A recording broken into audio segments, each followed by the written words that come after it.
جمعآوری شیره کمال یک رستنی برای صنعت داروسازی گرانبها از مقیاس تاجیکستان خیلی فراتر رفته کشورهای دیگر منطقه را نیز فرا میگیرد. بهار سال 2021 در قرقیزستان 16 شهروند تاجیکستان را برای غیر قانونی جمع آوردن شیره کمال دستگیر کردند و آنها چند ماه را پشت پنجره به سر بردند. روز 8 ایون سال 2022 باشد دپارتمنت پلیس ولایت ترکستان خبر داد که از این ولایت واقع در جنوب قزاقستان 38 شهروند تاجیکستان را دپارتاسیون کردند. پلیس گفت آنها را برای جمع‌آوری شیره کمال به ناحیه عریس آورده بودند. بنا به اطلاع پلیس ولایت ترکستان، کارمندان خدمات مهاجرت پلیس ولایت و کارمندان پلیس ولایت اردباشی در حدود یک فابریکه مرغ در دهه قیگاو 38 شهروند تاجیکستان را برای نداشتن اجرت‌های رسمی بود و باش بازداشت کردند. در رفت تفتیش معلوم شده است که آنها را صاحب فرما برای آن آورده است که در حدود ناحیه عریس برای جمع‌آوری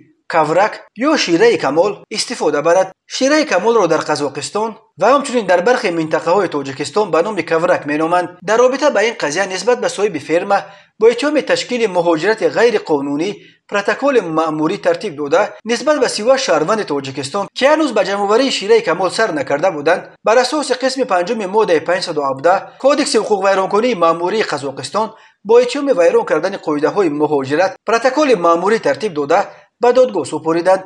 دادگاه ناحیه اردباشی حکم اخراج این 38 مهاجر تاجیک را برآورده است. پلیس ولایت ترکستان عکس‌های چگونه از قزاقستان اخراج کردن 38 شهروند تاجیکستان را نشر کرده است. شیره کمال یک رستنی برای صنعت داروسازی خیلی مهم و گرانبهاست. در تاجیکستان جمع‌آوری و فروش شیره کمال تحت مونوپولی شرکت‌های مربوط به داماد پرزیدنت شمس‌الله صایبوف قرار دارد، ولی طور به نظر می رسد آن مقدار شیره کمال که در کوههای تاجیکستان جمع می آورند برای قانع ساختن طلبات دیگر کفایت نمی کند و کاورکچین‌ها اکنون رو به کشورهای همسایه آورده ایستادند.